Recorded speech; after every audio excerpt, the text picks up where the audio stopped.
February 1862.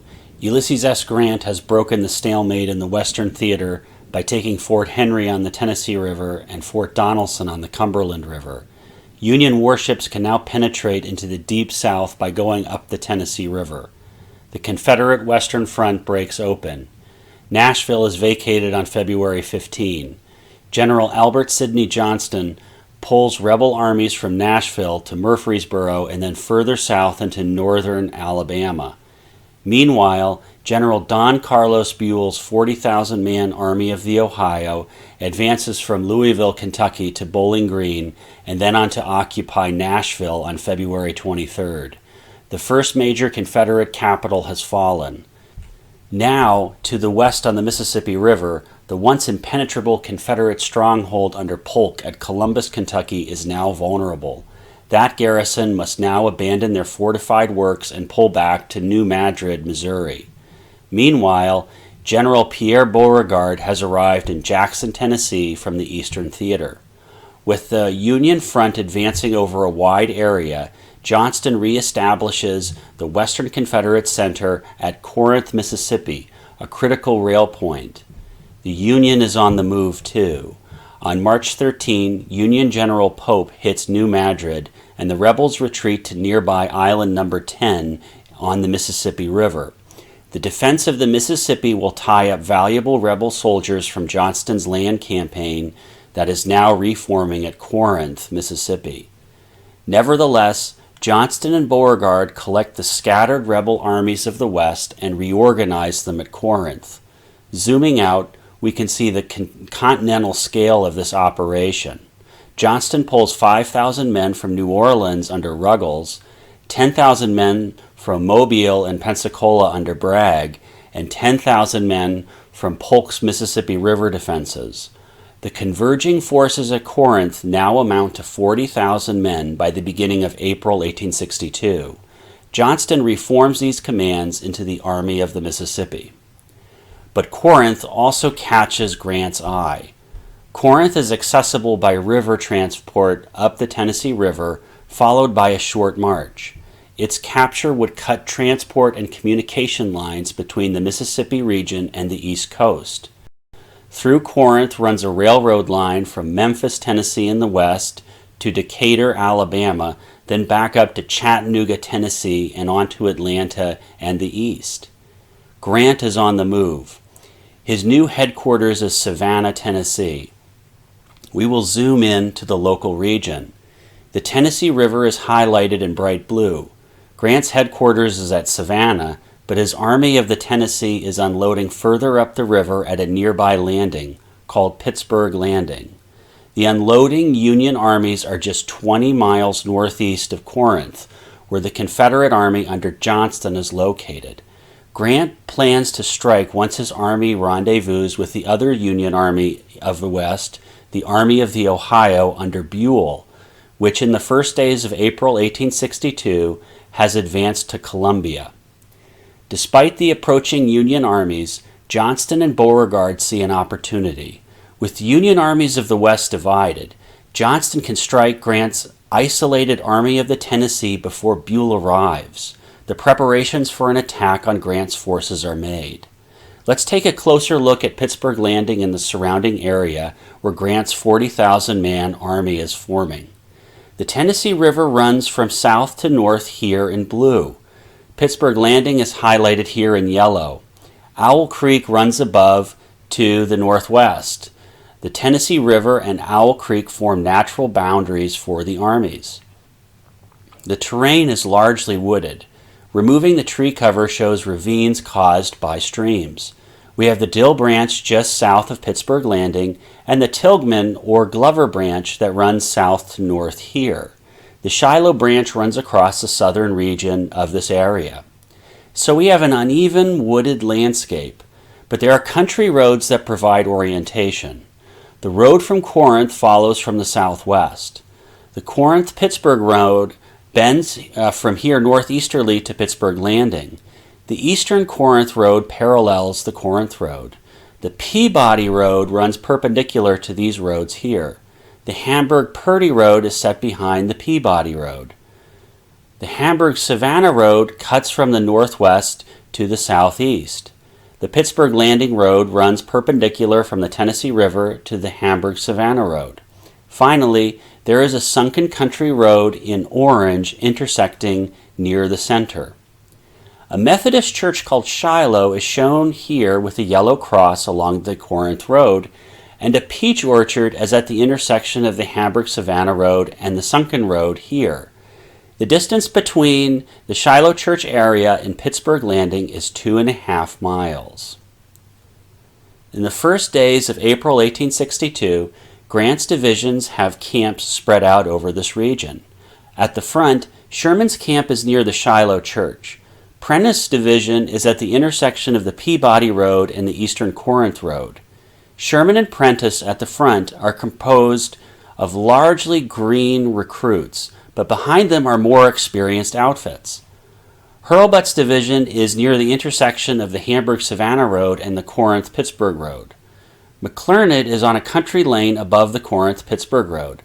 There are 2 divisions in Grant's army commanded by Wallace's, so it's important to include their full names. W.H.L. Wallace has a camp above the Pittsburg Landing Road, and Lew Wallace is located almost 5 miles down the Tennessee River at Crump's Landing. It's the Confederates in Corinth who will strike first. We will focus on their approach. On April 3rd, Johnston advances his 4 corps up along parallel roads from Corinth towards Grant's unsuspecting army at Pittsburg Landing. The Army of the Mississippi is divided into 4 corps. Hardee, with 6,800 men, will be in front on the upper road, followed by Polk's 9,100 men. Bragg's 15,500 men will be in front on the lower road, followed by Breckinridge with 6,500 men. These 2 roads intersect at a point within striking distance of Grant's army. But the largely inexperienced army does not get going until the afternoon of April 3rd, the first of a series of delays that will haunt the campaign. The 4 corps advance along the parallel roads, but they are hampered by an April rainstorm and muddy roads. The crowded country roads become a messy tangle of men. Night falls. The next morning, April 4th, Hardee arrives at the road junction, the head of the Confederate Army less than 10 miles southwest of Grant's army. Hardee advances in order from the intersection, but Polk is held up at the intersection because Bragg's large division has not yet filed through.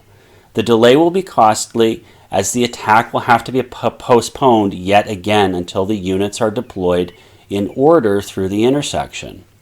With each hour of delay, Buell's army approaches closer to Savannah. Night falls on the 4th. The plan is to move early in the morning and hit the Yankees the next day on April 5th.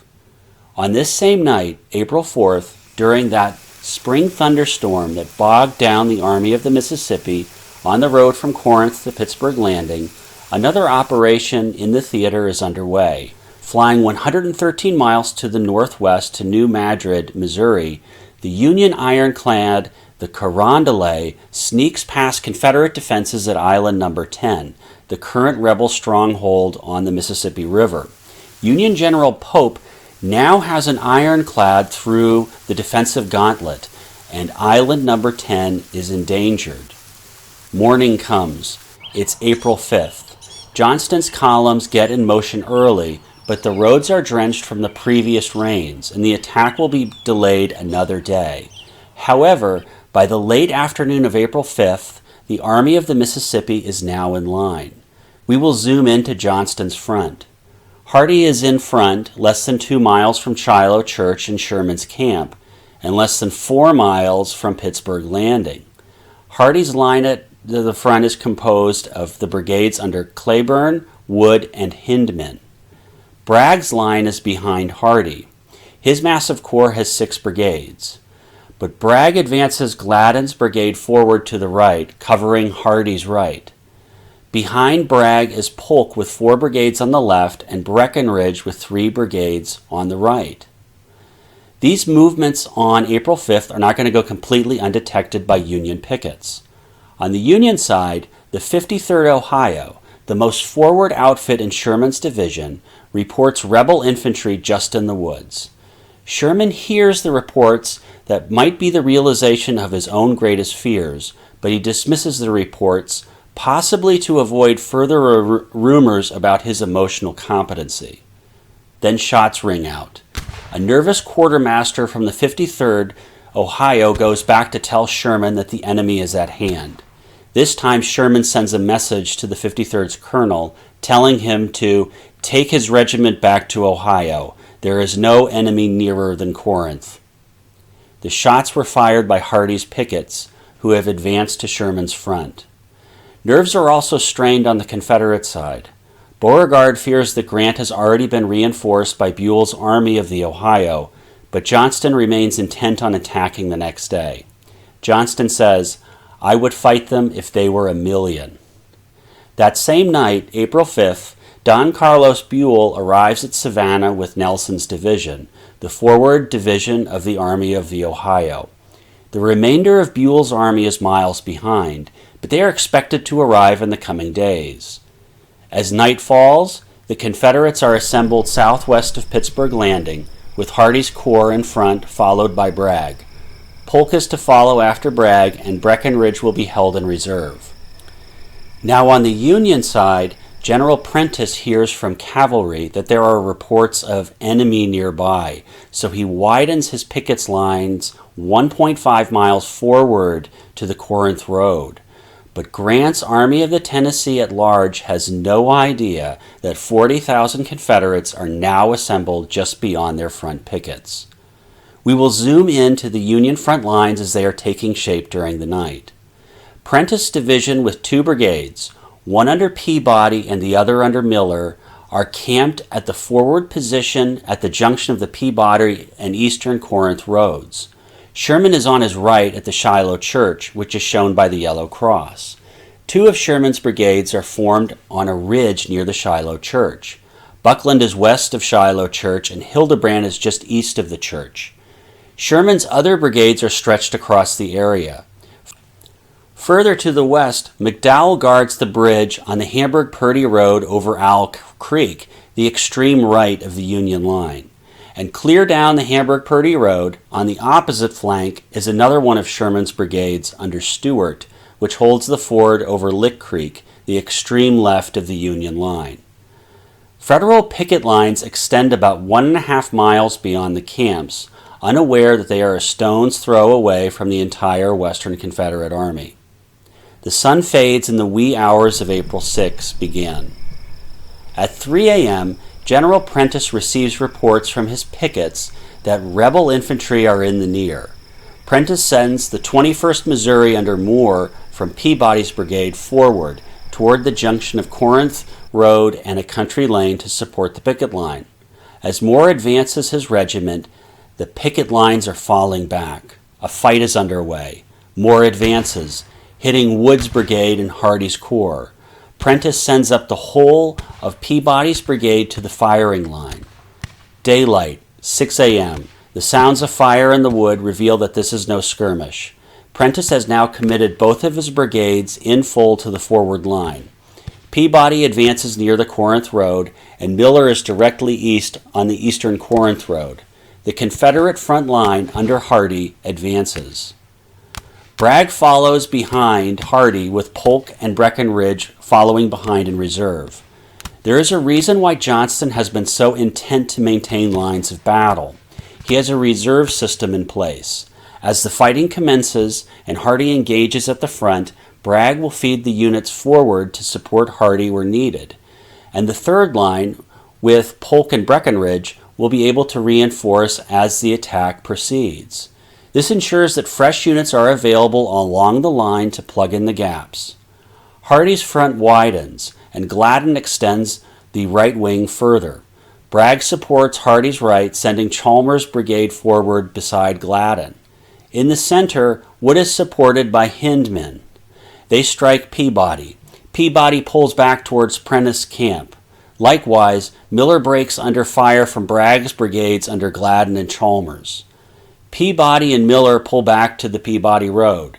Prentiss sends words to Hurlbut and W.H.L. Wallace. Hardee's line approaches the Peabody Road. Bragg reinforces the wings of Hardee's lines. Gladden and Chalmers form the Confederate right, with Jackson coming up behind them. Bragg also spreads his line out on the Confederate left, with Anderson forming between Cleburne and Wood. Pond advances, forming the extreme left of the Confederate line. Polk sends Russell's brigade forward to support the Confederate center left. Sherman himself now sees Hardee's advance approach. The rebel yell rises from the forest. Sherman's line is now engaged near the Shiloh church. We will zoom in to get a closer look at Sherman's position. The Corinth road runs up the center, shown here in white. Shiloh church is in the center back, marked by a yellow cross. Hildebrand and Buckland are on a ridge above Shiloh Branch, the stream cutting a ravine. Sherman's brigades near Shiloh church, Hildebrand and Buckland, make ready. Cleburne, Anderson, and Russell approach. Sherman does have a strong position at the top of a ridge. The Shiloh branch depresses the ground significantly. The rebels will have to descend down into the stream area, cross the low ground that stretches over 150 yards, and then ascend over 50 feet toward the ridge. Cleburne attacks. Buckland fires down at the attackers. The 6th Mississippi loses almost 3/4 of its men. Hildebrand is struck by Anderson and Russell. The fight pushes back among the tents of Sherman's camp. We will zoom back out to the wider front. It's after 8 a.m. Sherman and Prentiss are engaged from the Shiloh church down the Peabody Road. The headquarters of both divisions are now endangered. Gibson's brigade from Bragg moves to support Gladden on the right. Around 8:30 a.m., the sound of cannon and rifle is audible miles up the river in Savannah. Grant can now hear the gunfire from his headquarters. He scrambles as fast as he can on an injured ankle from a recent horsefall. He orders Nelson, the one division of Buell's army that has already arrived at Savannah, to follow the river bank to the point opposite Pittsburg Landing. Grant gets on a steamer, the Tigris, and he steams towards the fight. On his way up the river towards Pittsburg Landing, Grant finds Lew Wallace, one of his divisional commanders, here at Crump's Landing. He tells Lew Wallace, who will later write the novel Ben-Hur, to prepare for deployment to Pittsburg Landing. Grant steams on toward Pittsburg Landing. Back at the front, Sherman and Prentiss are under intensifying pressure. Sherman is wounded, but he stays in the fight. Prentiss' line is beginning to buckle. His 2 brigades, Peabody and Miller, find themselves isolated in the face of the incoming rebel attack. They attempt to hold the Peabody Road, their camps now endangered. Wood and Hindman hit Peabody. Gladden and Chalmers hit Miller. Peabody and Miller pull back to the Hamburg-Purdy Road. Prentiss' camps are now overtaken. Streams of terrified, blue-clad soldiers have broken for the river. It's 9 a.m. Prentiss pull-out endangers Sherman's left flank. Hildebrand is now exposed on his left. Anderson and Russell strike. Hildebrand retreats. The rebels secure the camps near Shiloh Church east of the Corinth Road. But Sherman is determined to hold his headquarters. McDowell has moved in from the west to support Buckland, but Pond advances, threatening McDowell. Cleburne fights among the tents in Sherman's camps. While Johnston has maintained a continuous stream of fresh men at the front line, it also leads to breakdowns in command, with brigades becoming separated from division commands. It's hard for units to know whose officer is giving orders. Meanwhile, the Union is reorganizing its line. Let's zoom out. McClernand, whose camp is positioned behind Sherman, has advanced his brigades to the Corinth-Pittsburg Road. He sends Wright's brigade forward to bolster Sherman's left. We will zoom back to the front. Wright charges forth, slamming into Russell's brigade. Prentiss' line, though, on the Union left is folding. The rebel right advances. But units are moving to their aid. We will zoom back out. Hurlbut and W.H.L. Wallace have advanced their divisions from their camps to meet the approaching Confederate right wing. Prentiss is reforming near Hurlbut. Prentiss' line has been thinned by casualties and panicked stragglers. but he reforms his line to the right of Hurlbut and to the left of W.H.L. Wallace along a sunken country road shown here in orange. While the Union left reforms along the sunken road, the Union right, held by Sherman, is in danger. We will zoom into Sherman's sector on the Union right. The Corinth Road is in white, and a yellow cross shows the Shiloh Church. The Hamburg-Purdy Road is in green. The Shiloh branch in blue runs in front of Sherman's high ground in front. Sherman's position is in danger. Claiborne strikes Buckland. Buckland breaks this time, falling back past the Hamburg-Purdy Road. McDowell has held strong on the Union right, but Pond drives him out. The Union right has broken here. Sherman's camp is captured, and the rebels have secured the Shiloh Church sector. Rice Brigade is now isolated. Reith is killed, and he is replaced by Engelmann. Engelmann pulls back beyond the Hamburg-Purdy Road. Let's zoom out to the wider front. With Sherman's men bloodied and retreating, the responsibility of the Union right now turns to McClernand. The Confederates have secured the Corinth Road, the Peabody Road, and the Hamburg-Purdy Road.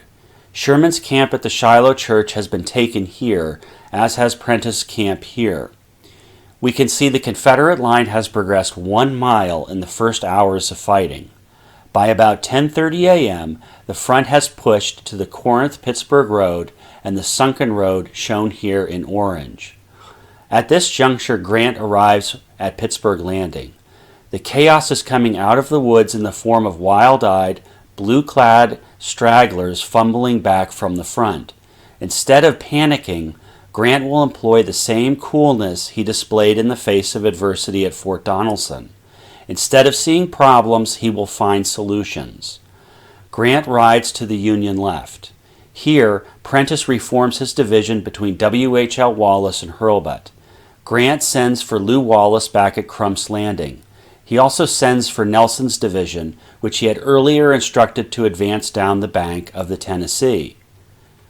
Grant realizes that if this position falls, the Union left flank will break, and the rebels can swing up the Tennessee River, take Pittsburg Landing, and cut the Union Army off from supply and reinforcement. Or possibly, the Confederates could trap the whole panicked Union Army against the Tennessee River. Grant orders Prentiss to hold the line at all hazards. Let's zoom into the sunken road to see the assembling forces there. For orientation purposes, the Eastern Corinth Road runs up the center. The Hamburg-Purdy Road runs laterally in front here. The Corinth-Pittsburg Road runs to the north, and the Hamburg-Savannah Road follows along the right. The sunken road is shown here in orange. A peach orchard is outlined in green. Prentiss has assembled his remaining men at the elbow of the sunken road. Prentiss has support on his immediate flanks.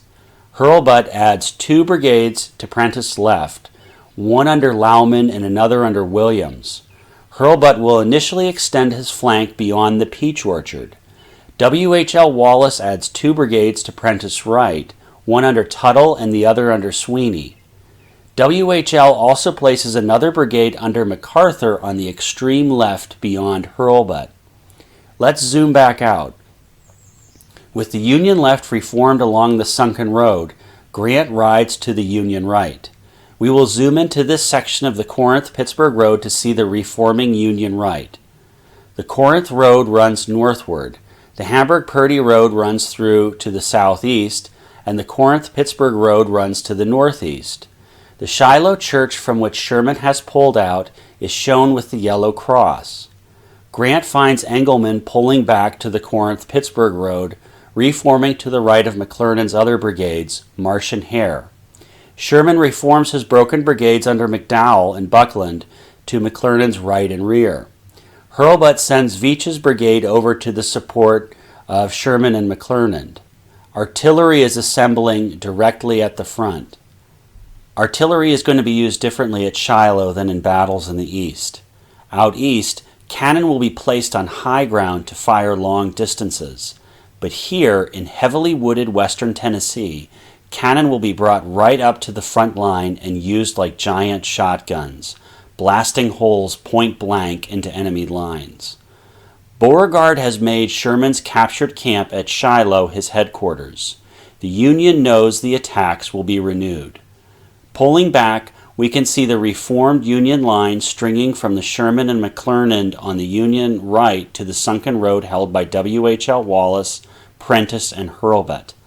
The Union lines will have just enough time to reform here because the Confederate advance has paused. The Confederates are tired and hungry, and they are finding food in the captured Union camps shown in blue contours. Johnston is also reassembling his units, many of which have lost contact with their brigade, division, or corps commands. Another delay to the Confederate advance will be caused by Stuart's brigade on the extreme left flank of Grant's army. Stuart's brigade is holding a road near Lick Creek, and its presence is a thorn in the side to the Confederate right. Instead of a coordinated full-scale strike on the sunken road, the rebel right will have to dislodge Stuart's brigade to secure its right flank. Chalmers and Jackson move against Stuart. Stuart is driven back, but not before delaying the Confederate advance. Despite the borrowed time, Grant has not received his reinforcements. Lew Wallace has not yet arrived from Crump's Landing, and Nelson is still not seen on the opposite banks of the Tennessee. Lew Wallace will be delayed the whole day. He originally moved for a crossing at Owl Creek at the Hamburg-Purdy Road to support the Union line there, but en route he learns that the Union line has already withdrawn beyond that point. He will have to walk back to another bridge closer to the Tennessee River. It is noon. The rebel yell sounds again from the woods. The general advance restarts with fresh fighting renewed across the front. Let's take a look at the Confederate left. McDowell attempts to hold the extreme left of the Union line from Pond, while Buckland and Engelman defend the Corinth-Pittsburg Road from Johnston and Anderson. Marsh and Hare, with Veach in reserve, are struck by Russell and Wood. Marsh and Hare are running out of ammunition, and their right wing caves. McClernand's division, the center of the Union line, falls back. Sherman's brigades on their right are also pulling back. The Confederates secure the western portion of the Corinth-Pittsburg Road. Sherman and McClernand are driven back into the woods. The Confederates pursue. A zoomed-out vantage shows the Confederate left pushing the Union right backwards. To the east, the Confederates have begun launching strikes on the other flank, hitting the sunken road. Let's zoom in to the sunken road sector. The sunken road is shown in orange here. Confederate cannon hits the sunken road. Cheatham moves a brigade under Stevens near the eastern Corinth Road and across the open field against the sunken road. It is cut down, though, by Tuttle's Iowans. The struggle for the sunken road has begun, and an ordeal that will pit these 4,500 Yankees against some 17,000 Confederates for the remainder of the day. The sunken road will become the infamous Hornet's Nest. At noon, Gibson's brigade strikes near the center of the sunken road. The Yankees, though, have brought up cannon from Hickenlooper's battery. The woods erupts in rifle and cannon fire. That attack is also repulsed. Now the rebels strike the peach orchard on the Union flank, outlined in green. Statham and Bowen from Breckinridge's corps move against Williams. Jackson comes up, threatening MacArthur. Williams and MacArthur begin to buckle. General Albert Sidney Johnston himself personally leads a drive through the blooming peach trees. With petals falling all around, the rebels crash into Hurlbut's line. But Albert Sidney Johnston, commander of the Army of the Mississippi, is killed at the front. Zooming out, we can see the situation in the afternoon. At around 2:30 p.m., Beauregard is now in command of the Army of the Mississippi. The Confederate advance has progressed differently than planned. Johnston originally wanted to hit hard on the right in order to cut the Yankees off from the Tennessee River and then trap them against Owl or Snake Creek to the north. However, as it turned out, the Confederate left had actually broken further ahead than the right. The Confederate right has stalled at the sunken road. and the area east of the sunken road along the river is essentially undefended. A Confederate drive here could push all the way to Pittsburg Landing and cripple the Union rear with supply and reinforcement lines cut. But instead of pushing beyond on the right, Confederate commanders are fixated on dislodging the defenders from the sunken road.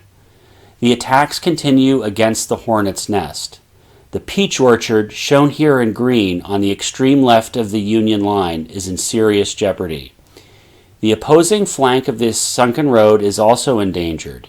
To the right of the Hornet's Nest, Sherman and McClernand are pulling back towards the Pittsburg Landing road, marked here. As McClernand pulls back, he leaves the flank of the sunken road exposed. We will zoom back into the sunken road.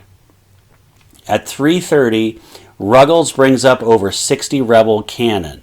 The guns train on the flank of the sunken road and shotgun style blast through the lines.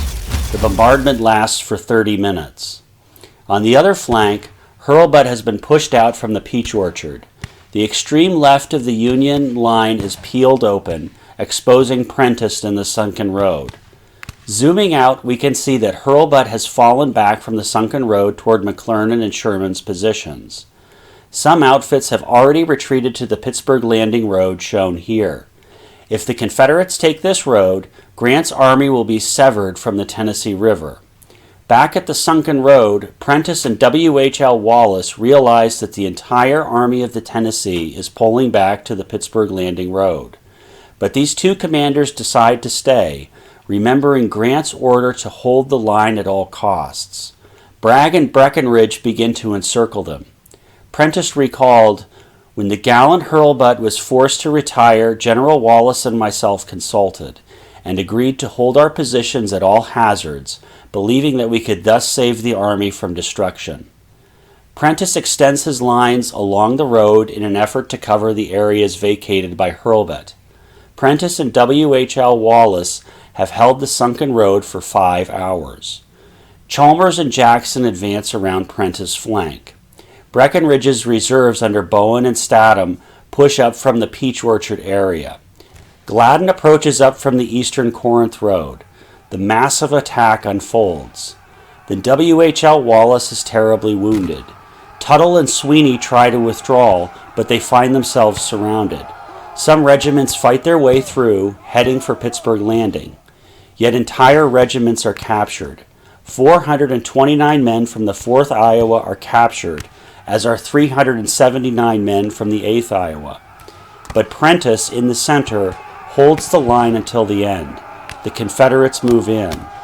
Around 5:30 p.m., after 6 hours of holding the Hornet's Nest, Prentiss' division, totally surrounded, has no choice but to surrender. 2,200 Union soldiers are taken prisoner. Zooming out, we can see Prentiss' division being gobbled up and W.H.L. Wallace's division retreating to Pittsburg Landing. Prentiss' stand at the Hornet's Nest is not in vain.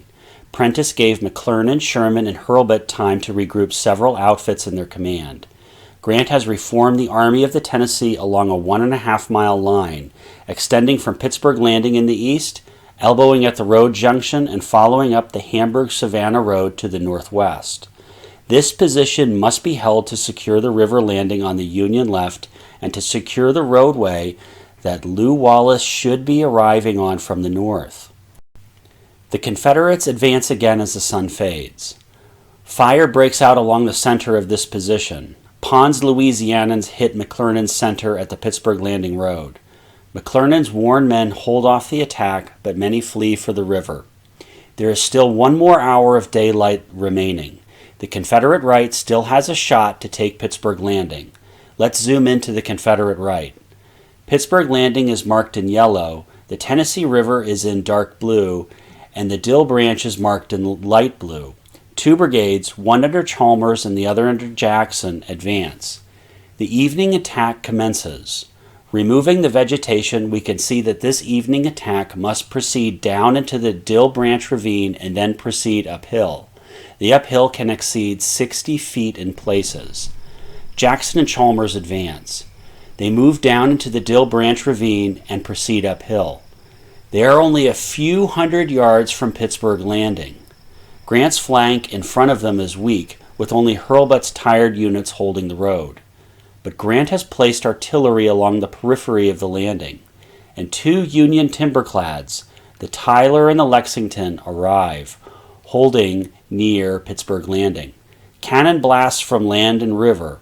Heavy guns convince Chalmers and Jackson to pull back for the night. The rebels are tired, and daylight disappears. Beauregard gives the order to hold off all further attacks. The Confederates retire behind the Tilghman branch on their left and the Dill branch on their right. The first day of the battle finally ends. Sherman has been pushed back 2 miles from his camp. Beauregard sent a telegraph message to the Confederate capital in Virginia, proclaiming that he had won a complete victory. But the tide begins to change with the fading sun. Zooming out, we can see that Nelson's division, which had followed the eastern bank of the Tennessee River from Savannah, finally appears opposite Pittsburg Landing.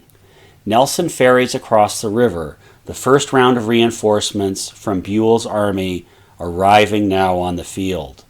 Also, Lew Wallace's division, which had left Crump's Landing earlier in the day, finally makes it across the bridge to the north, coming down the Hamburg-Savannah road. Let's take a closer look at the re-strengthening Union Army. Ammen's brigade of Nelson's division is the first of Buell's Army of the Ohio to take the field. Ammen files past demoralized stragglers at Pittsburg Landing and forms up next to Hurlbut. Cheers roll along the ranks as the reinforcements form into line. On the opposite Union flank, Lew Wallace's men file in to the right of Sherman. Rain falls during the night. The many wounded who are able make their way to a pond near the peach orchard, desperate for water. One of the wounded is W.H.L. Wallace, who will soon die. Despite the setbacks, Grant is confident. Some of Grant's colleagues recommend a retreat, but Grant promises a morning counterattack. The Tennessee River is alive with activity. Buell's army is arriving throughout the night at Savannah. Buell sends steamers for Crittenden's division, which is now arriving. Transports unload fresh troops at Pittsburg Landing, then load up with wounded and steam them back up to Savannah.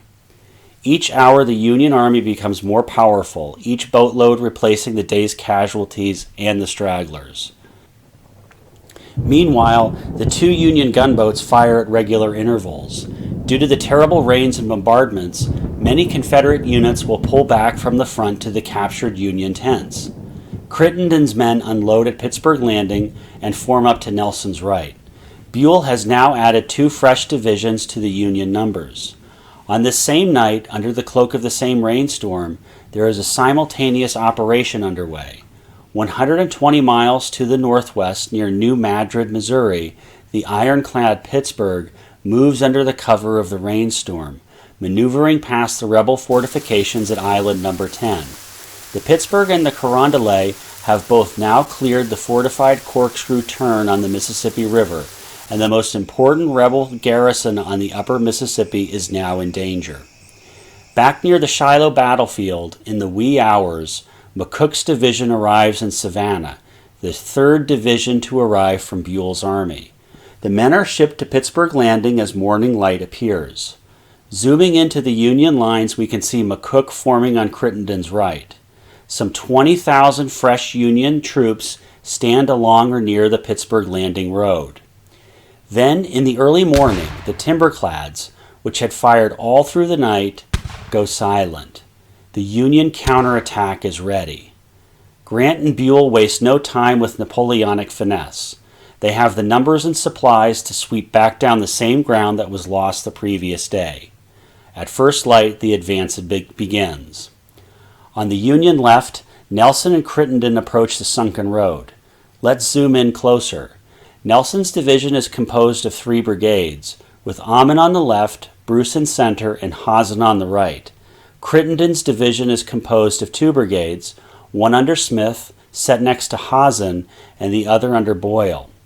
It's 9 a.m. Hazen's brigade advances, but it is beaten back by Confederate infantry holding a field just north of the sunken road. Chalmers holds the line near the Bloody Pond. Chalmers holds long enough for the Confederate line to reform along the Hamburg-Purdy Road. but Smith's brigade drives the defenders back. Nelson and Crittenden advance further, moving beyond the sunken road sector. After they pass the peach orchard, they encounter rebel lines which have formed along the Hamburg-Purdy Road. Then Ammen's brigade on the Union extreme left stalls under a rebel counterattack. The rebels attempt to turn the flank. Chalmers pushes Ammen back past the peach orchard. Finally, Boyle's brigade of Crittenden's division pushes the rebels back. The Union left restabilizes. Zooming back out, we can see the Union front as a whole advancing through the morning. By 11:30 a.m., the Union left has made significant progress, retaking the sunken road area and the peach orchard. Now, the Union center, composed of one of Buell's fresh divisions under McCook, is encountering rebel positions. As the Union center and right advance toward the Hamburg-Purdy Road, they will encounter stiff resistance in the area near McClernand's old camps. But McClernand is supported by McCook, who is advancing down the Corinth-Pittsburg Road. McCook retakes McClernand's old camps. The Confederates reform along the Hamburg-Purdy Road. McCook's division in the Union center is now approaching the Shiloh church area. As McCook advances southwest and Crittenden advances southeast, a gap forms between these two divisions. The Confederates will try to exploit the gap. We will zoom in to the center. The Confederates hit McCook's flank. Rousseau on the Union left is hit. Rousseau is already low on ammunition from the fight to retake McClernand's camp, but Kirk swings over to Rousseau's left, giving Rousseau time to file back and find supply wagons. Then Gibson is sent forward to strengthen Kirk's left flank. The Confederate counterattack strengthens. Gibson's line wavers, but Rousseau's resupplied brigade returns. McCook orders the whole division forward, and the Confederate attack falls back. The Union line progresses. McCook punches through the Hamburg-Purdy Road east of the Shiloh church. Sherman is now approaching the camp he had fled the previous day. Union guns scatter a large Confederate defense from the center. McCook follows through, opening a hole in the Confederate center. Crittenden crashes through the Hamburg-Purdy Road as well, approaching McCook. Another fresh Union division from Buell's army has arrived. Wood approaches from Pittsburg Landing and settles in the center between McCook and Crittenden. Nelson advances the Union left beyond the Hamburg-Purdy Road. Crittenden and Wood approach the Peabody Road. Lew Wallace moves his division to the right flank, securing the western Hamburg-Purdy Road. It's 2 o'clock in the afternoon. The Union center approaches the Peabody Road. Beauregard sees the writing on the wall, and he knows this position cannot be held. The blue tide is too large. Beauregard prepares to retreat in order. Breckinridge's corps forms along the ridge below Shiloh Chapel, providing cover for the other 3 rebel corps to retire back down the Corinth Road to the location that they had camped the night before the battle began. The rebels are able to withdraw down the road in relative good order. The Confederate right begins the retrograde movement, a gradual, controlled retreat that avoids a panic skedaddle from the field. The right peels off, followed by the center. By 4 p.m., Sherman has returned to the camp near the Shiloh church where he had been before the start of the battle. The rebels begin the long retreat back to Corinth, Mississippi. On April 8th, the day after the Battle of Shiloh, Andrew Foote's ships and General Pope's infantry capture Island No. 10, securing another critical fortress on the Mississippi River. Shiloh was the biggest battle ever fought in North America to that point. It was only superseded by later battles in the same conflict. The Union suffered some 13,000 killed, wounded, and captured. The South lost almost 11,000 killed, wounded, and captured. 1 in 4 of all the men engaged were casualties over the 2 days.